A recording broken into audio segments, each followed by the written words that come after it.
हमें जीवन में हमेशा कुछ ना कुछ सीखते रहना चाहिए। हमेशा नया सीखने की गुंजाइश हमारी जिंदगी में रहता ही रहता है। यदि कोई व्यक्ति यह मान कर बैठ जाए उसे सब कुछ आ गया है, वो बिल्कुल परफेक्ट हो चुका है, अब उसको नया सीखने की जरूरत नहीं है, नया पढ़ने की जरूरत नहीं है, तो ये कहानी उन जैसे लोगों के लिए है।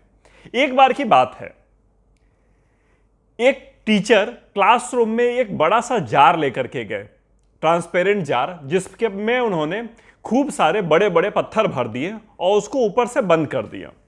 और स्टूडेंट से पूछा, आपको क्या लगता है यह जार पूरा भर गया है? स्टूडेंट्स ने कहा हाँ, यह जार पूरा भरा हुआ है। उन्होंने एक दूसरा बॉक्स निकाला, उसमें छोटे कंकड़ थे जिसको उन्होंने उसके अंदर फिर से फिल करना शुरू किया। और जब उन्होंने पूरा डाल दिया, उसके बाद बच्चों से पूछा, अब बताओ, अब जार क्या पूरा भर गया है? बच्चों को ताज्जुब हुआ, उनको लगा था पहले ही जार पूरा भर चुका था बड़े पत्थरों से। मगर बड़े पत्थरों के डालने के बावजूद भी थोड़ा बहुत जगह तो रही जाती है साइड में, जिसमें कि छोटे पत्थर अपनी जगह बना पाते हैं। बच्चों ने कहा हाँ जी, फिर से भर गया जार।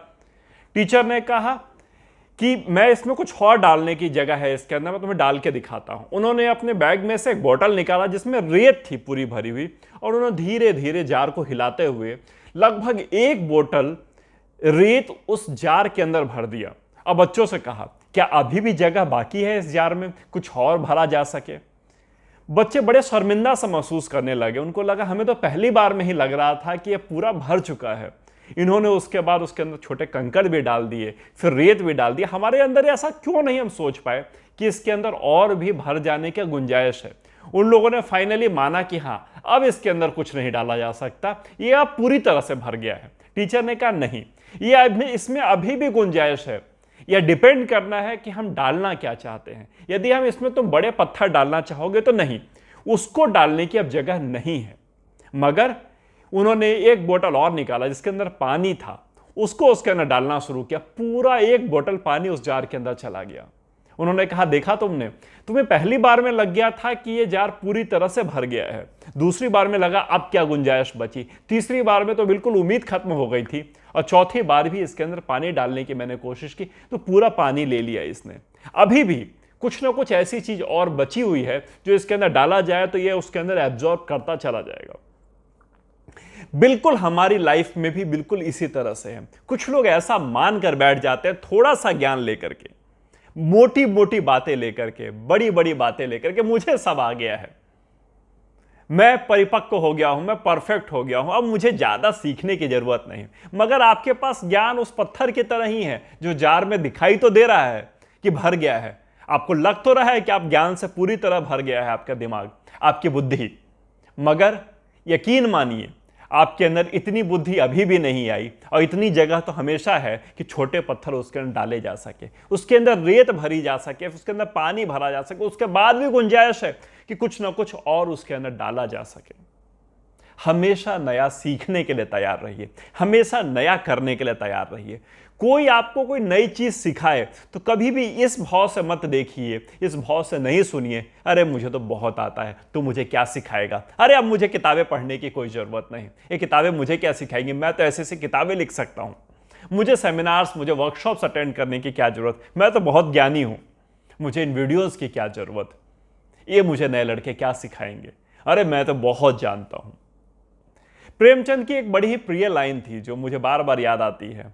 वो कहते थे, बुढ़ापे का एक खास लक्षण होता है, एक बूढ़े आदमी की एक खास गुण होता है, वो अपने अतीत के सुखों को, वर्तमान के दुख और भविष्य के सर्वनाश से बड़ा और कोई टॉपिक उनके पास बात करने के लिए नहीं होता। सोचिए उस समय भी प्रेमचंद ने इतनी बड़ी बात कही थी। बुजुर्गों को जो पास्ट में बीत गया उसकी तारीफ कर रहे होते हैं, उसका गुणगान कर रहे होते हैं। जो वर्तमान चल रहा है वो बेकार होता है उनके लिए, और भविष्य जो आने वाला है वो तो सर्वनाश है ही है, उसका तो नाश मिटा हुआ है ही, वो ऐसा मानकर चलते हैं। और जो इस मानसिकता में जी रहा है, जो इस मानसिकता के साथ आगे बढ़ रहा है, इसे बुजुर्गों तक ही सीमित नहीं है, आज के युवा भी इसी व्यवहार में। आज आप किसी व्यक्ति से पूछिए कि आप स्कूल के दिनों में वापस लौटना चाहेंगे, क्या आपके स्कूल के दिन ज्यादा अच्छे थे कि वर्तमान ज्यादा अच्छा था?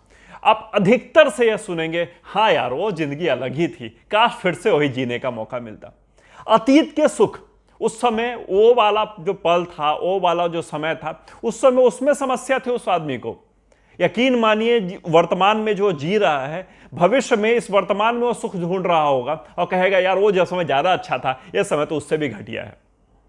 हमेशा जिस जगह पे आप जी रहे हैं, जो आपका ज्ञान है, उससे आगे बढ़ने की कोशिश कीजिए, नया सीखने की कोशिश कीजिए, वर्तमान में जीने की कोशिश कीजिए, भविष्य की तैयारी कीजिए। यकीन मानिए, मैं दावे से कहता हूं, आपका बेस्ट अभी आने वाला है। भविष्य जो है वही बेस्ट है, वही आपके लिए उपलब्धियां, अपॉर्चुनिटीज ला कर देगा। जो वर्तमान है वह आपको आगे बढ़ने, नया सीखने और रोज आगे बढ़ने के लिए प्रेरित कर रहा है। और यदि आप सीखते रहेंगे, आगे बढ़ते रहेंगे, तभी वो भविष्य आपको बेहतर होगा, सुखमय होगा और खूब धनवान, खूब खुशहाल, खूब पैसे वाला बनाएगा। चलिए, उम्मीद करता हूं अच्छा लगा होगा वीडियो। मिलता हूं बहुत ही जल्दी नए वीडियो में।